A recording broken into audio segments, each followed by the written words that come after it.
These worms are doing something that we always thought was impossible.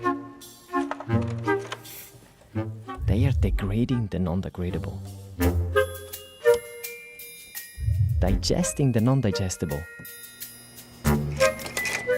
They're eating plastic.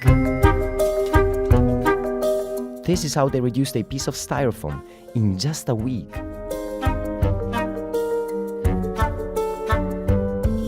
If we could harvest their superpower, we could get rid of our plastic trash in weeks rather than centuries. They could save countless animals, help clean the environment, and avoid toxic plastic incinerations. So, can plastic-eating bugs help solve our plastic problem?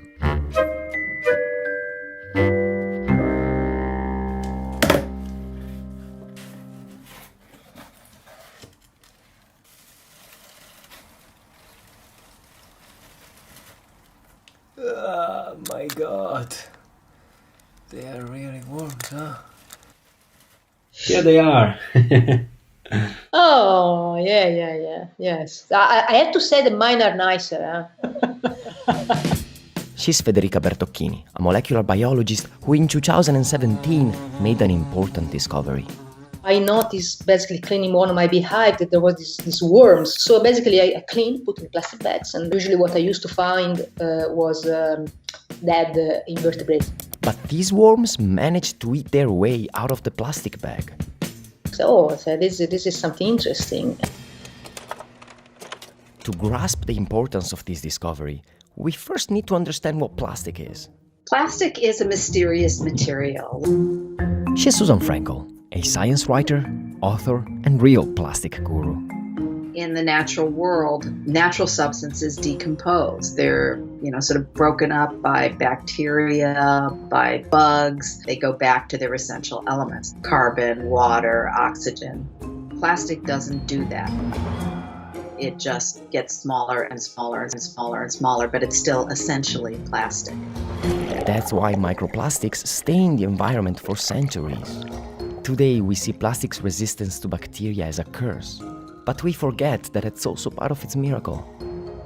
Plastics really transformed the world. They really created our modern world, a world that is safer, more hygienic, more colorful than the world that came before.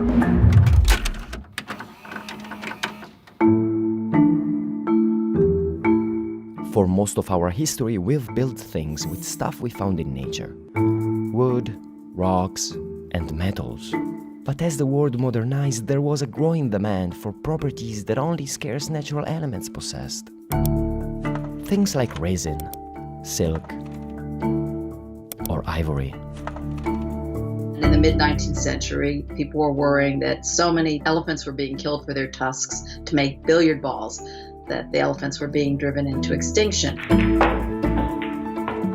Eventually, a billiard ball manufacturer promised a rich prize to whoever could find a more abundant substitute for ivory. That caught the eye of an inventor named John Wesley Hyatt, who spent several years tinkering in his work shed and eventually came up with this stuff, celluloid. The plastic age had begun. Adverts like these celebrated the new material. It's the crystal clear plastic that lets you see everything you wrap. Now get these lovely washable plastic roses free. And 60 cups save her a lot of extra glasses to wash. Celluloid replaced tortoiseshell, coral, and mother pearl. Nylon replaced silk, and bakelite replaced the resin of the lac beetle. It's funny because in the early years, plastic was seen as sort of a salvation of nature, and today we look at it as one of the chief enemies of the natural world. Plastic is now everywhere. Some are light and transparent like plastic bags. Others are extremely resistant like bulletproof vests. What they all have in common is they're polymers, which just basically means they're materials that are made up repeating atomic units. And I think of them as like beads on a chain. What a plastic looks like, how it feels, how it behaves, all of that depends on how the beads are put together. And the reason why plastic lasts so long in the environment is that nothing evolved to break down this type of bonds. Or at least that's what we thought.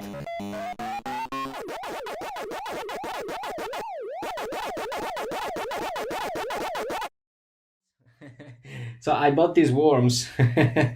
Oh my goodness. They are called mealworms. And you can actually buy them online and watch them become a cute beetle as you feed them with styrofoam. It's not the organisms themselves that are breaking it down, it's the bacteria inside those organisms probably producing enzymes. This is John McGeehan. He is a professor of structural biology and he knows everything about enzymes. It's exciting times for enzymes. We're actually searching in nature, rubbish dump, all sorts of horrible places, actually to find those bacteria out there that are growing on the surface of the plastic and digesting it. Their goal is to find new bugs and bacteria that can digest plastic, isolate their enzymes, and then enhance and mass-produce them in bioreactors. Obviously, we can't just spray the ocean with enzymes, so this technology can't help with the plastic already in the environment. However, it could revolutionize our recycling system. To really recycle something, you have to break it down to its basic elements, so that you can rearrange them into something else. But because we can't break down plastic bonds, we can only recycle it once or twice before it becomes unusable. And that's why these worms can be a game changer. If you think about biorecycling, what you can do is take that plastic, break it down into its components again, and reuse it again and again and again, infinitely in fact. It sounds like sci-fi, but it's already underway. For example, a French company named Carbios is already using enzymes to recycle bottles like these. And not just once or twice, but in theory, infinitely. If you can increase the value of the waste, you incentivize the market to go forward and collect that plastic in the first place. Instead of people actually paying money to put it in landfill sites, people will be paying money to take it back out again and reuse it. So the technology works, but it's not scalable yet, and it's still more expensive than virgin plastics. Oil and gas is really cheap, so that means it's cheaper to make plastic from oil and gas rather than from recycled materials. We need to get these technologies working at a much bigger scale than we're currently doing now in order to even make a dent. I do believe we can do that, but we really need to work hard. So can my worms with their enzymes solve our plastic problem? I think it's great if we can find things like, mealworms that eat styrofoam or, the bacteria that consumes oil. But the problem with plastic is really a design problem. It's that we're taking these fossil fuels and we're using them all too often to make things that are trivial and unnecessary and serve, kind of stupid conveniences. We are in a toxic relationship with plastic. We invented it to substitute and repel bugs. And now we are turning to bugs to get rid of it. And I don't think we want to live without plastic. I mean, I like the fact that my glasses sit light on my face, or that in the middle of the coronavirus that there are disposable things. People want to demonize plastic. The issue isn't the material. The issue is how we make it, how we use it, and how we dispose of it. And here as well, my squirmy friends have an important lesson to teach us. They have adapted to live with plastic. We should do the same.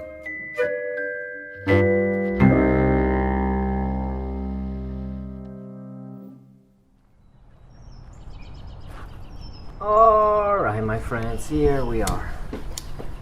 Go now, you're free. Go and save the world. Eat all the plastic. Bye-bye. Thanks for watching. And if you liked my little friends, or if you're just interested in sustainable topics, check out our YouTube channel. And please subscribe. We have a new video coming out every Friday.